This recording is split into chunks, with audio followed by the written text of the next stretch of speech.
আমি usually very emotional, emotion দেখাতে চাই না, কারণ মানুষ ইমোশনটাকে দুর্বলতা মনে করে।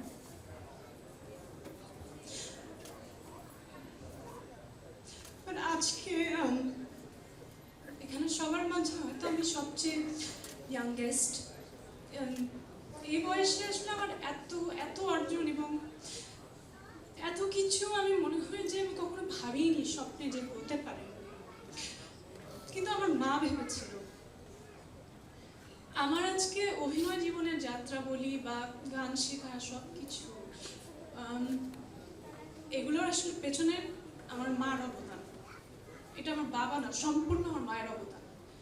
কারণ আমার মা আমার বাবার সাথে যুদ্ধ করে আমাকে নাচের স্কুলে ভর্তি করেছে, গানে দিয়েছে। আমার পরীক্ষার মাঝখানে আমার কোনো কাজ আসলে আমার মা বাবার সাথে ফাইট করেছে যে না, তোমার মেয়ে পারবে, ভালো করবে, ওকে একটা সুযোগ দেওয়া উচিত। ও পড়াশোনায় যেভাবে মেনটেন করবে সেইভাবে ও অন্যান্য সব কিছুতেই করবে। তো আমার যখন হোলি ক্রসে চান্স পাই আমি ক্লাস 6-এ, ওটা আমার জন্য মানে অনেক বড় একটা পাওয়া ছিল।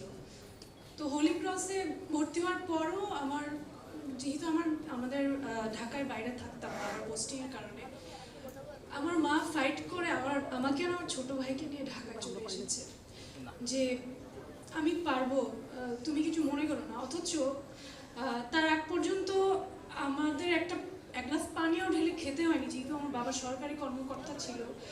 এত এত মানুষজন ছিল কোনো একটা কাজ করার জন্য, ডাক দেওয়ার জন্য, সেই মানুষটা একা একা আমার ভাইকে আর আমাকে নিয়ে ঢাকায় চলে আসে। এবং আমার ছোট ভাইকে এমন এমন দিন গেছে যে রেখে আসার কেউ নাই। স্কুলে এসে সারাদিন বসে থাকতো, আমার ভাইটা গরমে ঘামতো, আর আমার মা বসে থাকতো যে আমার স্কুল ছুটি হবে, তারপর আমাকে নিয়ে বাসায়ও যেত না, তারপর আমাকে নজরুল একাডেমিতে নিয়ে যেত গানের ক্লাসে। অনেক সময় প্রোগ্রাম থাকতো, রিহার্সেল হতো রাত্রে 8টা 9টা 10টা পর্যন্ত। আমি স্কুল ড্রেস পরে বসে থাকতাম, আমার মা বাসায় যে খাবার নিয়ে আসতো আমার, যাতে আমার কোনো অসুবিধা না হয়।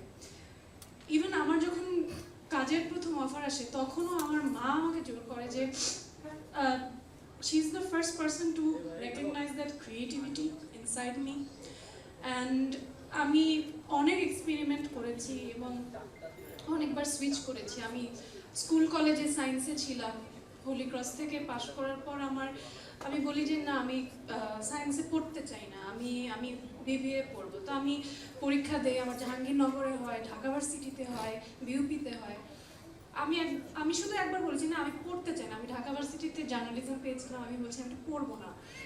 আমার বাবার সাথে ফাইট করে আমার মা আমাকে বিউপিতে ভর্তি করে, কারণ আমার মা সবসময় আমার আগ্রহকেই প্রায়োরিটি দিয়েছে। এবং আমি কি হতে চাই এটা খুব রেয়ার, আমার মনে হয় যে সন্তানদের ইচ্ছাটাকে মায়েরা প্রায়োরিটি দেওয়াটা। তো আমি সেটা পেয়েছি, আমার ক্ষেত্রে সব সময় পেয়েছি। এবং আমাদের এই প্রফেশনটা এটা খুব কঠিন একটা জায়গা।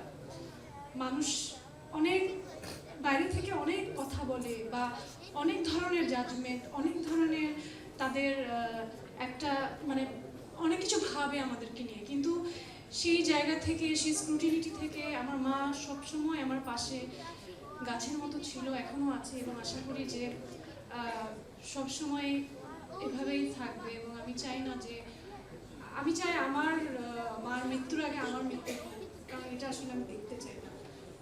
পৃথিবীর সকল মারা ভালো থাকুক এবং সবাইকে মার শুভেচ্ছা। ধন্যবাদ।